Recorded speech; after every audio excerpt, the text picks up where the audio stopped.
Така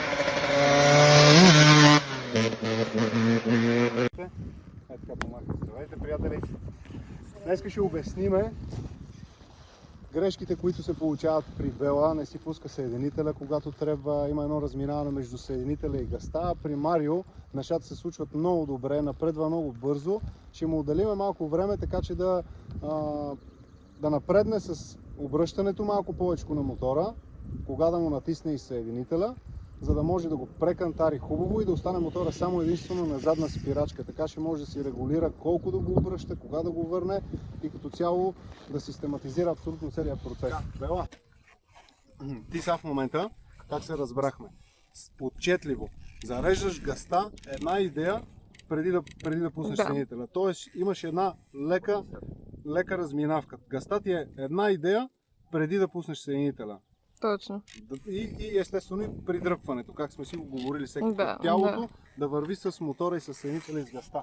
А ти, брат, като го обърнеш едно хубаво мотора, като го обърнеш точно където да ти стане точката на баланс, да тръгне леко назад, натискаш му съединителчето и си го ставаш на лека, небрежна задна спирачка да си върви. Така, когато си прецениш, можеш леко да отпуснеш, той ще тръгне назад.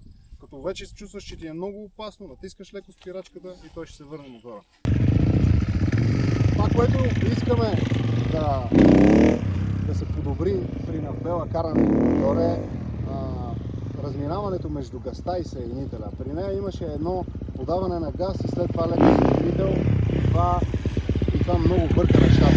Защото ние искаме да имаме заредена газ, една идея преди мотора да му пуснем съединителя. Така ще получи точно това изстрелване и мотора ще отиде точно където ни е на нас удобно. Дали ще е на кантар,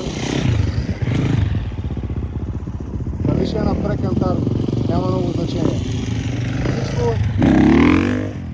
Всичко е до това, колко практика ще вложиме, колко време и колко постоянство ще вложиме, за да може нещата да се случват нормално и систематизирано.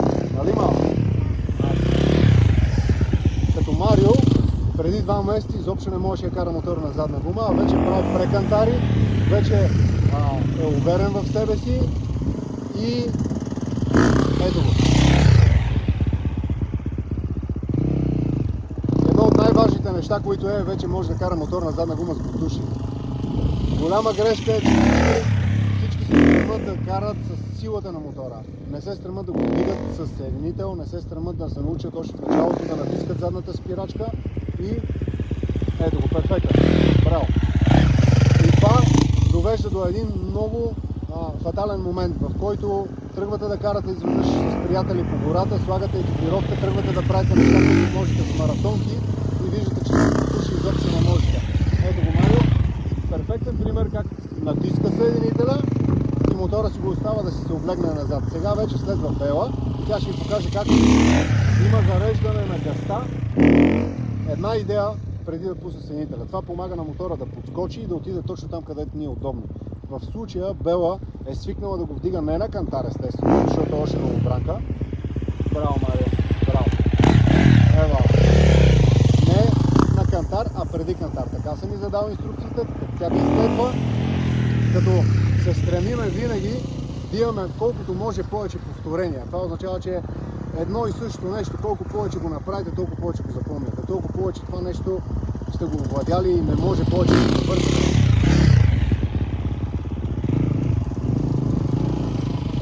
Така че искам да си отдели време за безопасност, да си слага бутушите, да се научи да си натиска задната спирачка с бутушите, да му е удобно и да му е комфортно.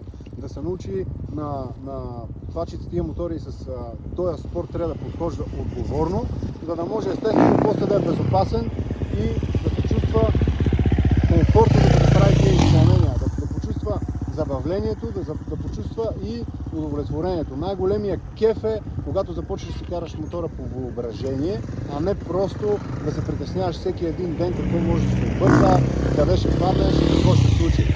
И всяко едно повдигане на мотора да изглежда като непосилна задача и това нещо само докарва стрес и паника.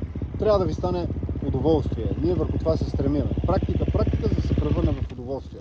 Сега някакви корекции? Сега корекциите си можеш малко по-добре. Преди се справяше по-добре. Ево да видим сега да обясним на каката. Преди се справяше по-добре. Тоест, дай му малко повече отчетливост на този осенител. Сега, твоето вдигане е до тук, а преди без проблеми го дигаше до тук. Да, аз гледам просто разстоянието да... Разстояние, ние ще се фокусираме върху разстояние, като му дойде времето. В момента се фокусираме да го вдигаш до едно положение, което ще ти е удобно, което ще ти е комфортно и само единствено там ще го вдигаш, разбираш? Да. Колко може повече практика, за да ги усвоиш тия неща, да се чувстваш комфортно на тях, за да може после като трябва да направиш нещо друго, да надграждаш от там, откъдето си стигнал, а не от нулата да изведнъж да тръгнеш да гониш някакъв. Да. А сакам баща ти малко, да му обясним. Баща ти, така ще му дигнеш едно палче на баща ти. Само, браво, тате. Ще го кажеш и браво, тате. Браво. Не мога на цели. Айде на тебе. Ти си справиш много добре, всичко е много хубаво. Калника, когато ти се почувстваш готов. Няма смисъл да наблегаме за нещо, където ти само усещаш, че то ще си дойде натурално. Движенията са ти точните.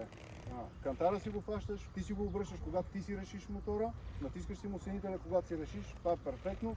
Спирачката я владееш хубаво, не е като по-рано помниш, беше едно стресирано натискане и имаше едно напред-назад. Да. Сега ти е едно плавно движение. Натискаш си и се задържаш къде си искаш. Калника, естествено съвет е колко по-надолу, толкова по-лесно ще го закачиш. Ама тук няма в момента такова надолу. Да, още един-два опита. Снимай ли телефона? Аз сега ще гледам тебе с моята. Ти можеш да ми снимаш. Така, Бела, стоп.